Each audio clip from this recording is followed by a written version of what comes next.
সরকার যেহেতু সবগুলো দাবির বিষয়ে আলোচনা হয়েছে এবং একটা সমাধানে আমরা পৌঁছাতে পেরেছি, সরকার এখন কোনো প্রকার বিশৃঙ্খলা আর কোনোভাবেই বরদাস্ত করবে না এবং সেটার ব্যাপারে কঠোরভাবে ব্যবস্থা নেওয়া হবে।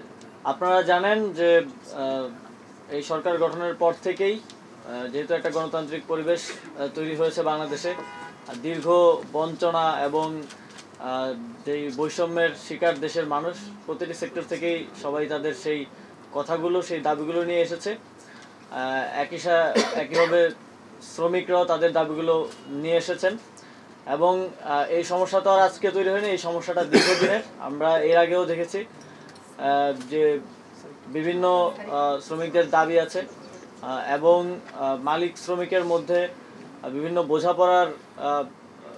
বিষয় আছে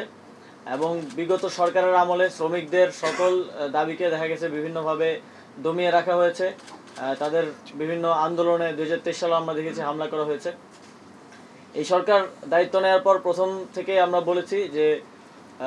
বিগত সময়ের এই সবগুলো অন্যায় অবিচার এই সব কিছুকে অ্যাড্রেস করা হবে এবং যত ন্যায্য দাবি আছে সেগুলো পূরণ করার জন্য প্রথম দিন থেকে আমরা কাজ করে যাচ্ছি এবং সকল পক্ষের সাথে বারবার আলোচনা হচ্ছে এবং মালিক পক্ষ, শ্রমিক পক্ষ এবং সরকারের পক্ষ থেকে গত দীর্ঘ প্রায় 1 মাস ধরে আলোচনা চলছে এবং তার ভিত্তিতে যেই কি দাবি আছে 18টা আমরা আইডেন্টিফাই করেছি। সেই 18টা দাবির বিষয়ে মালিক পক্ষ, শ্রমিক পক্ষের আলোচনার ভিত্তিতে একটা সমাধানে পৌঁছানো গিয়েছে, সেটা আমাদের সচিব সাহেব বলেছেন। আমরা বিশ্বাস করি যে এই দাবিগুলোর সমাধানের দিকে আমরা আগাবো। যেগুলো শর্ট টার্ম সলিউশন সম্ভব সেগুলো সলিউশন ইমিডিয়েটলি করে দেওয়া হয়েছে আজকে, এবং যেগুলো আসলে ত্রিপক্ষীয় বৈঠকের মাধ্যমে সমাধান হবে সেগুলোর বিষয়ে শ্রমিক নেতৃবৃন্দের সাথে আমাদের আলোচনা চলমান থাকবে।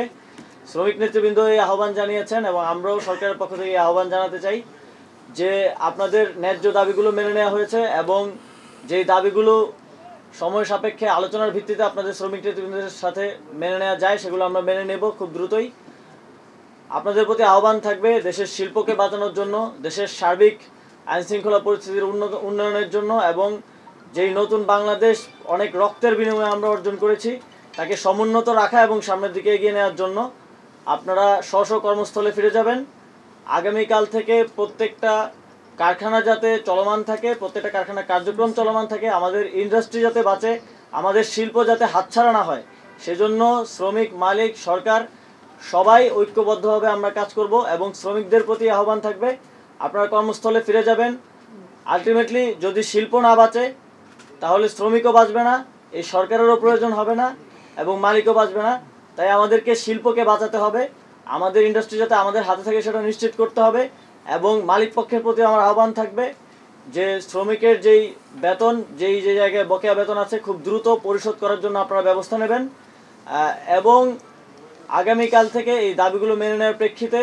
যদি কোনো পক্ষ কোনো প্রকার বিশৃঙ্খলা করার চেষ্টা করে, সেটা যদি কোনো মালিক পক্ষ বেতন দেওয়ার ক্ষেত্রে অনাগ্রহ প্রকাশ করে এবং সদিচ্ছার অভাব থাকে এবং শ্রমিক পক্ষের দিক থেকেও যদি বিশৃঙ্খলা করার চেষ্টা করা হয় তাহলে সেটার বিরুদ্ধে আইনানুগ ব্যবস্থা নেওয়া হবে এবং সরকার যেহেতু সবগুলো দাবির বিষয়ে আলোচনা হয়েছে এবং একটা সমাধানে আমরা পৌঁছাতে পেরেছি, সরকার এখন কোনো প্রকার বিশৃঙ্খলা আর কোনোভাবেই বরদাস্ত করবে না এবং সেটার ব্যাপারে কঠোরভাবে ব্যবস্থা নেওয়া হবে। ধন্যবাদ।